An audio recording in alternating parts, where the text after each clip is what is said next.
बघा, जेव्हा अवनी दांगटे पाटलांचं घर सोडून जाणार होते आणि तिने स्वतःसाठी राहण्यासाठी रूम बघितलेली असते, तेव्हा ती सगळी तिची तयारी करून सकाळी सगळे घराबाहेर गेलेले असतात. तेव्हा राजा आणि यशोदाच घरी असतो. तेव्हा अवनी बोलते, यशोदा येते मी आता. तेव्हा यशोदा बोलतो, हो नक्की ये. तेव्हा ती बोलते तेव्हा यशोदा बोलतो, तुझी राहण्याची व्यवस्था झाली आहे. तेव्हा अवनी बोलते, हो मी रूम बघितले आणि मी कामाच्या शोधात आहे आणि मला असं वाटतं की मला लवकरात लवकर कामही मिळेल. यशोदा बोलतो, हो ठीक आहे, नक्की तुला कधी काही वाटलं तरी इथे.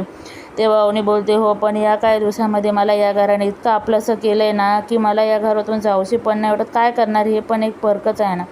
हे कुठं माझं घर आहे, माझ्याच घरच्याने मला नाकारलं, तेव्हा हे घर काय मला स्वीकारणार. पण खूप भारी वाटलं मला या घरात राहून. माझी एकच इच्छा आहे की या घरालासुद्धा बाईचा आशीर्वाद मिळायलाच पाहिजे आणि तो लवकरात लवकर मिळेल. यशोदा अशी माझी लवकर इच्छा पूर्ण हो.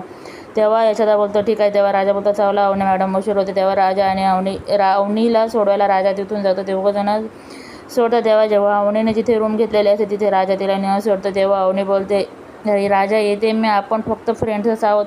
इथून पुढे माहिती नाही आपली भेट होईल की नाही होईल, पण मला खरंच तुला भेटून खूप बरं वाटलं आणि एकदमच असं मन भरून आलं. कारण असं वाटतं की शिक्षणासाठी मी पुन्हा एकदा घर सोडून जाते, पुन्हा एकदा परकी होते, म्हणून मला वाईट वाटतं. तेव्हा राजा बोलतो, असं नाही आहे. तेव्हा अवनी बोलते, हो असंच आहे अरे, आपण भेटू की नाही भेटू, पण आपण पुन्हा परकेच झालो ना आता.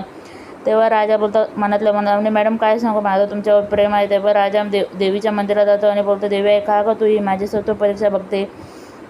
हर टाईम तो आमची लव्ह स्टोरी अधुरीच ठेवते आणि तो स्वतःला इतका त्रास करून घेतो, पण शेवटी काय करणार. तेव्हा अवनी तिथून निघून गेलेलीच असते.